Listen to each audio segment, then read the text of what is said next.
Well, you are most welcome.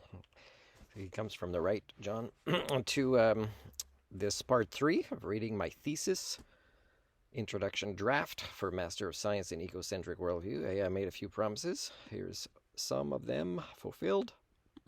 Annis. Anais. Anais. Arnes. All right, so that's some of the pronunciations. For me, I'd have to practice a lot. So let me read a little bit more of my thesis, and then I'll mention a few other topics that relate to academia. So here's where I was. No recap of the development of the concept of ecocentrism would be complete without reference to the Club of Rome's decades-long struggle originating from the limits to growth. In 1972, Dennis Meadows, and Jorgen Randers ran a computer simulation examining 5 global variables: world population, industrialization, food production, resource depletion, and pollution. I wonder if it's the world population that keeps getting them bad critiques, even though, they always turned out to be right. The other things might not scare the people primates so much. The purpose of the study was to explore the likelihood of whether present trends of industrial society could continue indefinitely. The study sought to provide data to explore whether the ways in which exponential growth of these 5 variables within the framework of finite global resources would remain viable. And if you don't believe that there's finite global resources, then I think maybe you shouldn't be in the realms of the sciences. The authors recognize the wide range of possibilities of a large-scale model of this kind, so they were careful to provide generous upper limits to avoid the inevitable criticism from stakeholders fighting for the status quo. Rather than providing a definitive result, they set a range of projections on each of the variables to explore the sensitivity of each of the elements of the model. The range of time scales varied, but each of their projections, assuming unrestrained growth, resulted in overshoot and collapse of the global system. The study faced immediate criticism from economists, scientists, and political figures representing the present economic growth paradigm. So economists, scientists, and political figures had problems with reality. In spite of relentless criticism from various fronts, the study has continued to resonate globally. Its 40th anniversary saw the publication of its 6th edition. During those 4 decades, a wide range of similar studies and critical analyses of the original have consistently demonstrated the reliability and validity of the original data and its projections. In 2011, a 2011 study by Ugo Bardi concluded that the warnings that we received in 1972 are becoming increasingly worrisome, as reality seems to be following closely the curves that the scenario generated. It would have been nice in 2022 to also say, why are we this dumb? This data and this science isn't even that complex, and we want to deny it because we prefer believing in things that aren't true instead, the supernatural and the magical. So, yeah. In spite of staunch criticism from supporters of the growth paradigm, it is axiomatic that endless growth simply cannot continue indefinitely within the constraints of a finite system. Perhaps the most remarkable aspect of this occurrence is that people can overlook the most logical inconsistency if that simple logic is at odds with their worldview. Consequently, to forego the development of ultimately destructive anthropocentric worldviews, young people need to be exposed to the rational consistency needed for those whose existence depends on being established within a global finite system with a core where all schools of thought focus on the fundamental concept of ecocentrism. I'll stop there for now and go back to playing a little bit of Democracy Now!, where we are interviewing, not we, but this scientist, one of two who were expelled from a group conference of other scientists who also are not wanting to live in reality. And how exactly did they explain that? What were you guilty of in participating in this action? Yeah, there were two explanations that were given to me on the very short piece of paper that was my termination letter. One was that I violated the Business Code of Conduct, which contains quite a lot of things, and they didn't specify what exactly I violated, but there's language about maintaining the credibility and the reputation of the laboratory. There's language about not misusing government funds, which was also separately cited as the second reason in the letter. Because I was doing this, I was unfurling this banner on a work trip. So, by the way, I was banned from Vancouver Island University, okay? And I challenged them on that by, last year, saying I'm coming in to grab my time capsule contribution number 1.0 because, it doesn't deserve to be with you. And if you got a problem with that, you better let me know because that's when I'm coming. And, of course, they didn't have a problem with it, but I think probably their program's already doomed because they did not learn what I had to teach them. I don't think you learn anymore when you have a PhD, it looks like. So I was banned again in vague ways by a silly lady in her office, and I made a recording of that audio, and it's really I could dig it up and play it and show how ridiculous it is. Now, it's the same as this lady here. Like, I had the reason to make these things if you expect me to pay fees and student loans back, and I had a reason to say you should do better and we can collaborate, and they banned me after I was with annoyance doing research to try to merge the end of my program with a master's of leadership in education that they had there. But the people running that program, I tell you, not the brightest kids on the block, let's say. So I would put them in a special class, except that I they wouldn't benefit from it if it's their own peers that are assigned to that special class.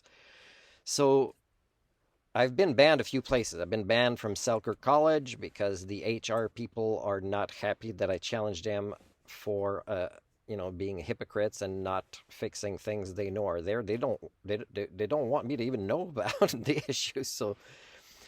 But it's weird that people that still collect a paycheck and do reviews of them online anonymously still work there and are allowed to go. So I'm not allowed to play badminton. I'm not allowed, to use the library there or play other sports. It'd be weird. What if I decide to get a job with public transit and it goes through there and I wouldn't be able to go through there?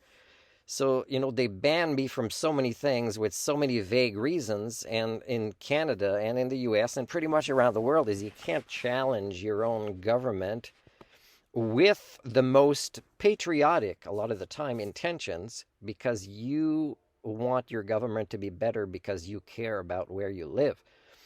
And yet you are made a traitor when you are actually the opposite. A brave patriot who will spend years and years in jail or be banned and have their entire career screwed up, or their ability to,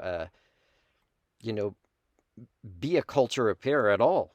Because the people there not only are not brave enough to be culture repairers, but they don't want to even know of the existence of the ones that would be brave enough to be culture repairers. So I'll read a little bit more of this because I'm almost finished the part that is related to pretty clean draft except for inserting the references. The rest would be additional ideas I was going to add on. Within the Master of Arts in Sustainable Leisure Management program, educators have made a reference. Remember, I'm reading a thesis that is neutral right now, right? I'm already kind of pissed off with them, but I'm making an objective, academic write-up. Educators have made reference to concepts including tragedy of the commons, leisure defined largely as experiencing joy in losing oneself in the inherent value of the moment, shallow ecology reflected in sustainability's multitude of definitions, and the need to be innovative in critiquing present policy, except that if you do it, you'll be banned from university. Students of the program are indeed encouraged to become leaders in the development of strategies that will influence change, mobilize knowledge, and commit them both at a professional and, more importantly, personal level in becoming global citizens who practice what they preach and stand up for what they believe in. Now, of course, the students that would have had awards in this program are the ones that would have, followed the path of least resistance, right? Not taken the road less traveled, and supported, the ideas, the beliefs, and the interests of their supervisors. And some of them might not even know that they wasted their time in doing that. They might not realize that's not really what, higher education is supposed to be about. This research will amalgamate these various ideas and approaches in thinking in order to bring increased awareness to the reader and hopefully have an impact on the lenses with which we all see the world. Furthermore, this research intends to, by the proliferation of what these avant-garde ideas represent, introduce what is believed to be the onset of a much-needed new paradigm by recommending strategies and outcomes needed in delivering this information to those who are in a position to create change at the level of policy and curriculum content, development, and delivery. Hence, great fit would have been to just merge with, because if my own thesis supervisors in the Muslim program were over their head with the science part of sustainability, because that's what it is, it's a system science type of concept, is they could have just pushed me onto them and supported me and say, okay, Martin is going to work on the K-12 curriculum. We are not knowledgeable enough in this field. Can you be as supervisors? And somehow you'll have a minor or a major and whatever between us. And then even imposing on those supervisors to learn about sustainability. Of course, teachers, with BC certified or any other places around the world usually stop in their own learning process once they get work. They have a career, or they belong to the norm that follow elitism, for example. So it wouldn't have worked, but it would have been nice. Let's say I'm taking Vancouver Island University to court. If the courts don't block it, like they've been blocking a lot of things so far, is one of the arguments with the judge would be, hey, why didn't they do anything? Why did they say I can't be your thesis supervisor, till eventually they thought they had enough reason to ban me when they didn't, when it was just like this lady scientist. It was vague. It was easily challenged, except that, you got to either be able to afford a lawyer, or you have to have a lawyer that is comfortable with challenging the status quo. But lawyers are more and more like the norm, and they will take the path of least resistance. So it's pretty much, there are no jobs as culture appears that I've ever heard about, I can tell you that. Okay, so where am I here? Importance of memetics and role modeling as a way to create a paradigm shift. This chapter will also delve into... So here I think I'm already at the part where, the rest are kind of paragraphs that I wanted to use. And I will double check that before the next video. So thank you for this. I'm not sure how much time has passed. Let me look.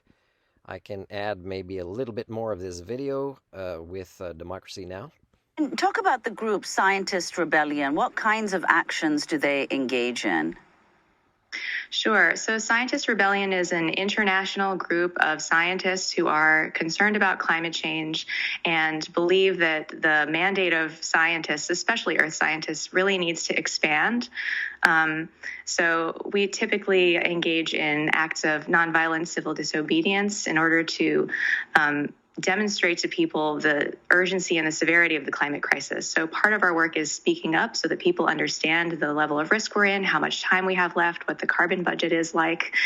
And another part of it is advocating for what we think are obvious policy solutions, obvious policy implications of our research, things like ending fossil fuel extraction and subsidies, canceling global South debt so that they can facilitate a green transition, banning luxury travel such as private jets and yachts, and adding progressive taxes on frequent flying. And so those are just examples of some of the campaigns that we've participated in.